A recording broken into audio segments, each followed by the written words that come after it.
Insight for Ephesoft provides administrators and developers the analytics to maximize the ROI of the document capture process. Once you access Insight for Ephesoft, you're able to log in.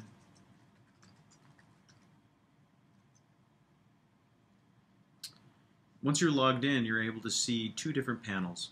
One in which is a parameters panel, which allows you to pick various reports. Once you select a particular report, you're able to see the parameters that you're able to set for that particular report. At any given time, if you want to maximize a grid, you're able to minimize this parameters area. We're going to first start with the document processed report. The documents processed report allows you to set a date, an end date, a particular document type. In this case, we're going to pick all. If we wanted one that was specific, we can start typing that, and it would give us the selections of the document types for what we've typed. For this example, we're going to choose all. We would also be able to refine our data to a particular batch class. So we'd be able to select a particular batch class ID. Again, for this demonstration, we're going to select all. Once we run the reports, we're going to be able to see some information regarding various document types and batch classes. What we're seeing right here is being able to see the success and correction percentages of all the document types in the system. So you can see which document type, what batch class it belongs to, the last time one was processed, the number of instances of that document that were processed during that time, the page counts that were processed, the pass rate, and the change rate. Since this first iteration, we're looking to find corrections that were made by operators. You can now drill down inside of a change rate. For the rest of the demonstration, I'm going to minimize, because I'm going to use the drill down aspects of our tool, the parameters area. For this example, we're going to go ahead and drill down inside of the 1040 SF.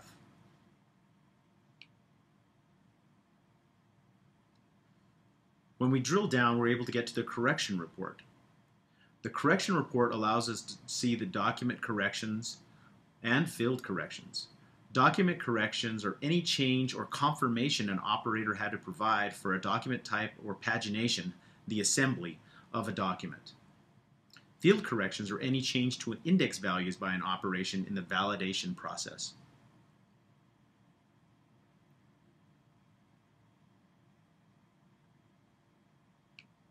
Right now, we're going to drill down inside the document correction count. The document correction report allows us to see the users to allows the users to view all document corrections, including classification corrections. Classification corrections are changes to a document type during the review process. Separation corrections are changes to the pagination of a document. So anything that had to deal with splitting or merging of pages of documents that were inside of the review stage. Unnecessary reviews allows you to see that, or when a document type did not change, but an operator still had to confirm the document type because the confidence level was not higher than the threshold for a particular document. False positives are corrections that you have to address immediately. These are documents that had a confidence above the threshold, but were incorrectly set to the document type. Luckily, somebody caught the change in the validation step, or could have been processed as that document type. Now we're going to drill down inside of the classification correction. The classification correction report allows us to see the batch class ID, the start date, the document ID, the document type, the old document type that is, that was set by Ephesoft, and the corrected document type, the confidence score for your document type, and the threshold which was set inside of the batch class. Users can now drill down inside of the batch class information, which allows the user to see who performed the review and who performed the validation of that particular document. As you can see, a breadcrumb has been developed on the top side of the screen, and so I can back up to various areas that we've been drilling down into. In this case, I'm going to go back up to the classification correction report. Now, I can also drill down inside of the external document ID, which would then allow me to see the various pages that were part of that document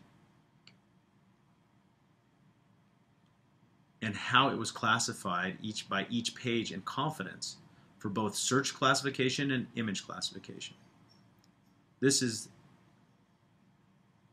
a page correction report. You can see that the image classification scores for this instance are all zeros because we're using the searchable classification for this batch class.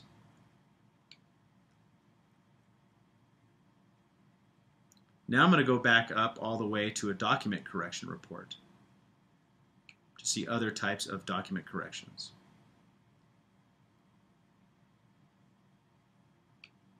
The separation correction report allows us to see which documents had some sort of assembly issues. So somebody did some splitting or merging, and most of these are caused by training that was incorrect. So it may be that training documents that were middle pages were placed as last, or some were missing, or in some cases, like the classification corrections, it may be that you use the wrong samples to train the system for the wrong document types. The separation correction report is going to look very similar, other than we're going to see an old page count and a new page count. Again, the users can drill down inside of the document identifier to see the pages and the confidence scores of each page to determine what kind of action can be performed to fix this problem.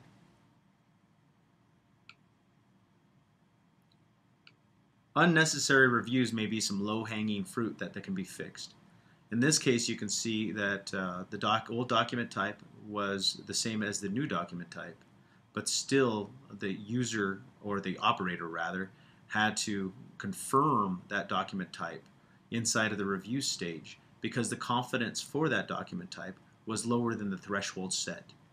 This might be as easy as lowering the threshold, or it could be that it's more training is necessary to up the confidence score.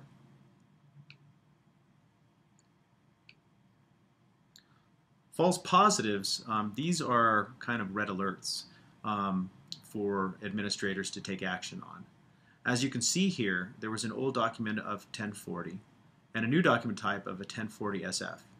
However, the confidence score is above the threshold. So this went all the way possibly to a validation step when then an operator noticed that this was incorrect.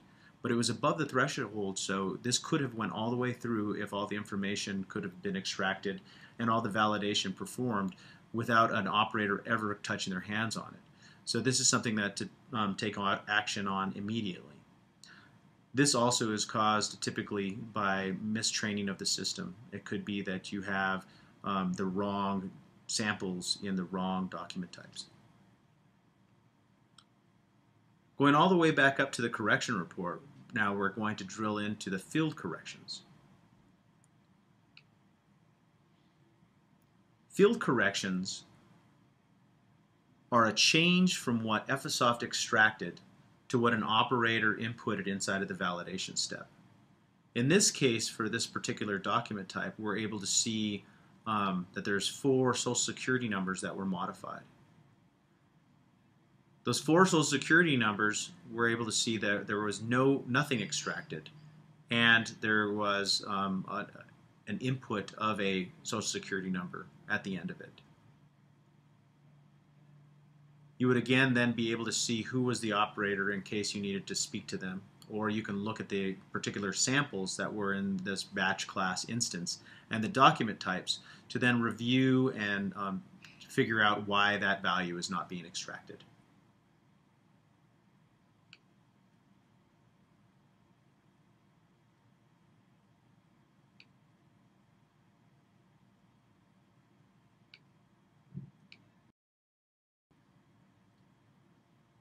Going back up to the correction reports, we're going to now look at the chart view. In this case, we're going to switch it back to dividing all of the document types and all of the batch class IDs. And we're going to run this again. Now you can see we have a little bit more data with more document types. We can use the chart to have a graphical representation of what's going on in the system. If we hover over any given area in the pie chart, if we hover over any given place in the pie chart, we can see near where we selected the chart, we're able to see that that type is at 1040 inside of the batch class 6, and there was 41 total corrections. If we click inside of that, we're able to get back inside of the grid view for the particular batch class and the document type.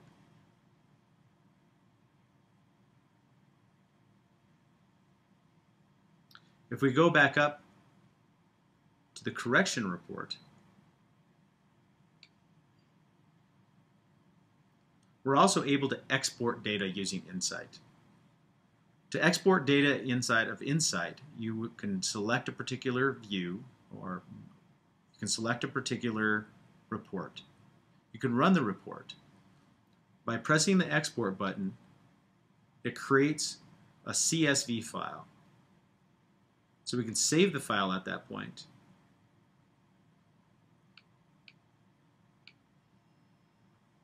Then we can open that up in something like Excel and be able to view the data